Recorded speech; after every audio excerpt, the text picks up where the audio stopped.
Parody animation has always been popular on the internet. It's basically what made Newgrounds as big as it was, and it's just a proven formula for success. You take something people already know, you add some swear words, and boom, now you can make a living off playing video games for the rest of your life. Niggas all like, Mom! However, parody animations would really take off with YouTube becoming more and more popular. By the late 2000s and early 2010s, parody animations were everywhere.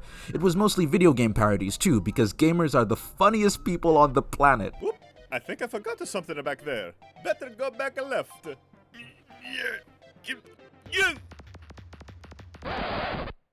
Ah, shit. Dorkly is Dorkly is like if Redditors discovered Newground animations. I know comedy is subjective, of course, but all Dorkly jokes boil down to, isn't it funny how this video game concept is wacky and absurd? What if we made it even crazier? Honestly, most YouTube parody animations in the early 2010s suffered from this annoying, pretentious geek commentary. It's about as witty and entertaining as a Friedberg and Seltzer movie. You know, those awful parody movies from the 2000s, like Disaster Movie. You do? I'm a I thought you knew. It's seriously just the most milquetoast observational humor, and when it isn't that, I just don't find them very funny anymore. I remember watching all of these back in the day and thinking that this was the pinnacle of humor, but I guess the jokes just don't really hit as well when you've heard them 100 times and you're not 10 years old. But hey, Dorkly does have some really good sprite animation. It's no SMBZ, but it's quite expressive and works well with the old and cynical humor. I miss SMBZ. Hey, Death Battle animators. I know you guys don't have any work anymore because Rooster Teeth is gone, so can someone please finish SMBZ? Mark Haynes will never do it, and he's weird on Twitter. Am I right, lads, or am I right, lads? You are right, lad. Cheers, lad. Anyone who was on YouTube during that 2016 to 2019 period knows these guys. You have to be a very specific demographic of people online to know Smash Bits. Legend of the Goons of the Stone. Smash Bits was great, and by great, I mean fucking terrible. I'm kidding, but yeah, it's definitely not as funny as I remember. The biggest problem just being way too much of a humor is the exact same shit. It's just video game parody, but the main character is a cynical, offensive, abrasive British dude surrounded by queers and weirdos. And the ones that aren't this formula are just bad.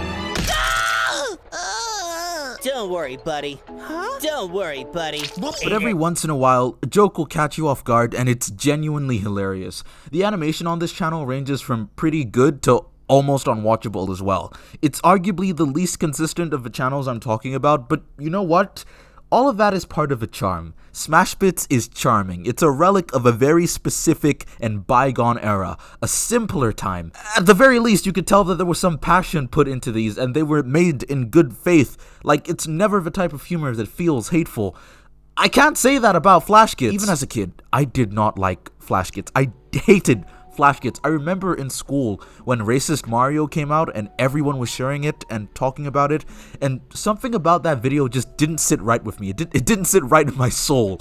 It's probably because I was a huge Sonic nerd and seeing Mario kill Sonic by skid marking him to death was way too violent, but God, this video is evil. I hate Racist Mario so much. There's something uniquely grotesque and vile about every last detail here. It's like reading a school shooter's manifesto. It's not just this video too. All of Flash Kids videos have this hateful spite that you can just feel. But somehow his are different.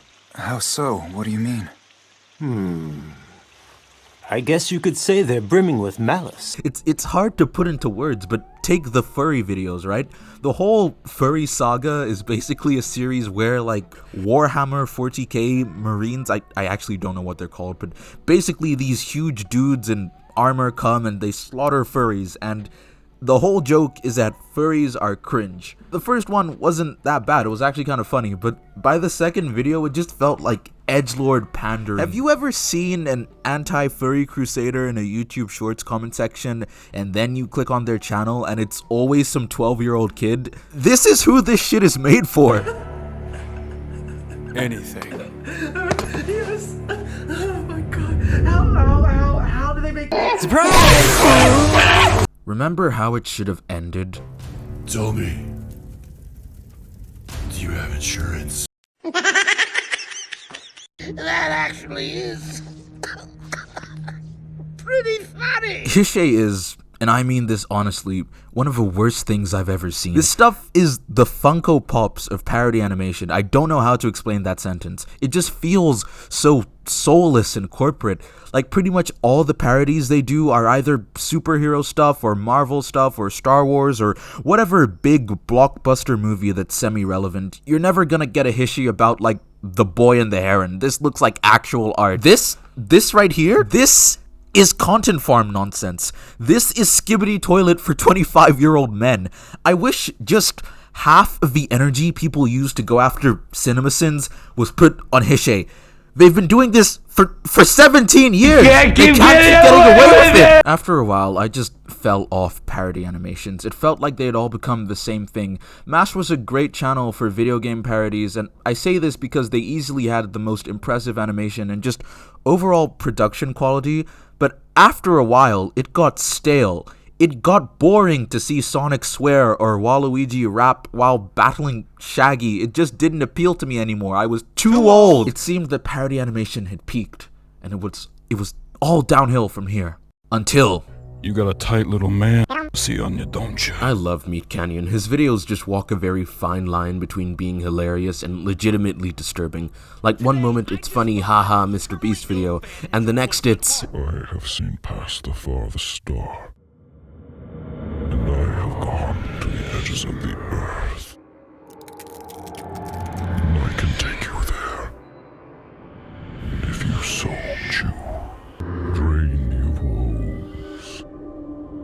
Your God has turned his back on you. That's why my tracks still push me forward. The SpongeBob video in particular makes me feel so uncomfortable. It's like I'm not sure whether to laugh or to squirm. Sort of like the same feeling you get from watching those Better Call Saul but they notice the hidden camera videos. It's such a weird feeling. His videos go above just being a crude parody of some things popular. It's not particularly mean-spirited, and it never comes off as pretentious either. It's just funny and weird. ¿Cómo están, muchachos? Yo lo veo ustedes muy bien. There are some other parody channels I wanted to talk about, but I don't think I'd have much to say that I haven't already said about other channels. Unlike storytime animation videos, parody animation never stopped being popular, and I think it's because it's just way more flexible. There's always going to be new things to make fun of, so a channel like Dorkly can make video game content until the end of time, while Alex Clark does whatever this is. I wish to bestow upon my princess 1 rose for each month since we met online. This was probably the worst thing that could happen. But he hates science. He's like me. He's into Meat Canyon.